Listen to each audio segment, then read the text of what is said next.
Howdy, y'all. This is Market Explainer, America's #1 business news podcast. What we do every week on this show, we break down 4 important business news stories.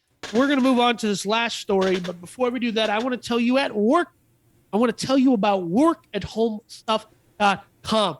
I created this website, Work at Home Stuff, because more and more of you will never go back to your office. You're going to be working at home. Nor should you. You're going to be starting a side hustle. You're going to need a desk. You're going to need a chair. Which chair and desk to buy? Work at Home Stuff answers that question. Workathomstuff.com. Now, this next story, if you're coming off the Thanksgiving holiday and you weren't arrested when you rented a car, you're lucky. Is it 165? Danny's so negative. Renters of Hertz vehicles are now in a class action lawsuit. They went to jail, some of them did, because they got accused of stealing cars from a rental car company. Well, okay, so my question always is, and Mike gets on to me because I always, devil's advocate, try to see from every angle, how many of these people, just the devil, how many of these people actually have a point?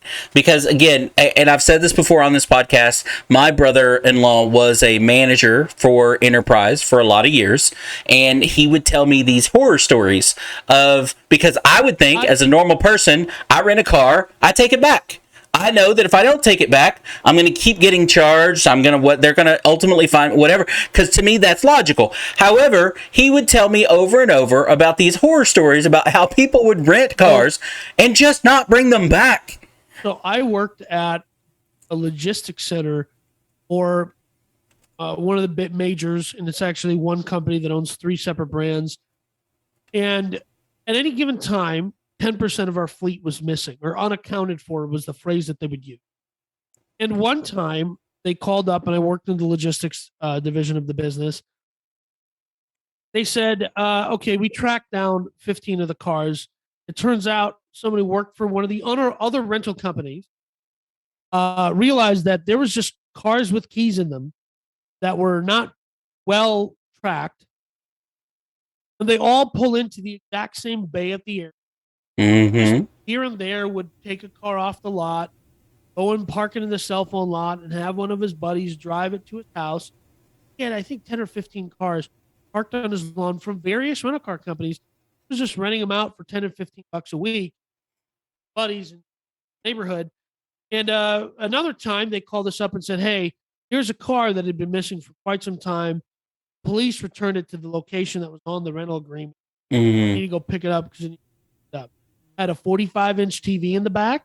It was a literal rolling crime scene. And at some point, the police were like, hey, actually, we look at this, so don't clean it up. And I drove that. I got inside and I drove that. So Inventory management is obviously a big thing when you're talking about millions and millions of cars, right? And so for Hertz right now, another reason you're seeing Hertz in the news is because it made an order to buy a bunch of Teslas. So, Hertz is just coming out of bankruptcy. Last year, they went bankrupt because they were just over-levered and all this other stuff. We had talked about that in the episode. Now, here's this unfortunate situation where when you really do the math, think of thousands of people trying to rent cars. 165 people got pulled over, and some of them were arrested in jail. And yes, some of them lost their job. And yes, some of them had guns pointed at them. But is it really that big a deal? Well, so here's what I found surprising in this article, that there apparently Hertz policy, and maybe hopefully this pushes them to change the policy, is that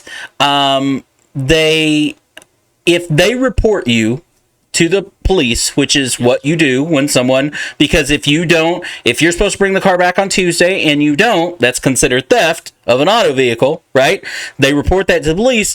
The part that I thought was really jacked up is Hertz policy is once they turn that over to the local police, if I call you on Wednesday and you've already reported it to the police, and I say, hey, right, I had the car for an extra day, I'm sorry, I worked overnight or whatever, here's my credit card, let me pay for it or whatever, right? Right. They don't turn around and call the police up and say, hey, they called us and fixed it. They just don't. They let the police work it out. Yeah, so I had this happen to someone I know. They came into town, they rented a van. The van had the license plate out from a different state for a different vehicle. And and it was expired. The tabs were expired on the plate.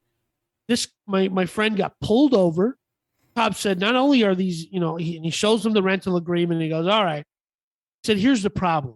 I'm going to cut you loose. But now you've crossed state lines with a vehicle with the wrong plates and all this other stuff. Mm-hmm. He calls up the rental car company. They're like, yeah, we'll figure something out. He's like, yeah, but the problem is I'm driving this thing. You're driving it. You're driving it. And ultimately, the rental car company kept dragging their legs, and finally, they came and towed the vehicle. And then they tried to charge him for it. That's crazy. See, but again, that's their default policies. And now, all of this is insane. Whether this goes anywhere, I doubt. Hertz probably just pays them whatever low amount of money they actually want, because there's probably 2 people out of the 165 that actually had a legit. The rest of them are just complaining because they kept a car. Yes. And a lawyer is calling up everybody all day long going, hey, did somebody do something bad to you? My favorite part of this entire story was I came across an article that was talking about this. And Danny had mentioned just a little bit ago that, Hertz went with Tesla to buy, I don't remember how many thousands of Teslas it was. I think it was like thousands. I think it was 400. Okay, whatever. The point was it was a big deal. It was a national news article that a rental car company was buying an electric vehicles, right, to rent out to the general public, right, or whatever. But my favorite was this conspiracy theory. If you go to a bottom of a bunch of articles, you get to where a comment section on some, and some websites have them, some don't. But you get into a comment section, and I like to read through comments because I'm a Redditor, and some of the most fun things are in the comments. You're also an insane person. Your average everyday person's thought process on business just mesmerizes me. And one of them was this wonderful conspiracy theory that says that this 160... There's 100,000 Teslas. Okay, so 100,000 Teslas they're buying or whatever. So this person says that this 165 people is all fugazi, that it's all just smoke and mirrors. It's actually big oil and General Motors trying to sabotage Hertz buying electric vehicles from Tesla. Let me tell you something. I love it. That's what's happening. Let me tell you something. That is the official story I'm going with from here on out. Right? It was big oil. It's big oil. It's General Motors and big oil. Who supplies the electricity for the cars that get plugged into the network. They supply the electricity. They went after, and General Motors, who is fastly becoming the largest player in electric cars. Right. It was them. That's my official... That's it, man. That's it. It's big oil, man. It all comes back to big oil. And this 165 person class action lawsuit trying to take down Hertz for that contract. 165 people in a class action is not as big as you think it is. It's actually pretty small. It's really small. I don't know what the minimum number is. It's probably around 100. You know what I mean? For a class, it's small.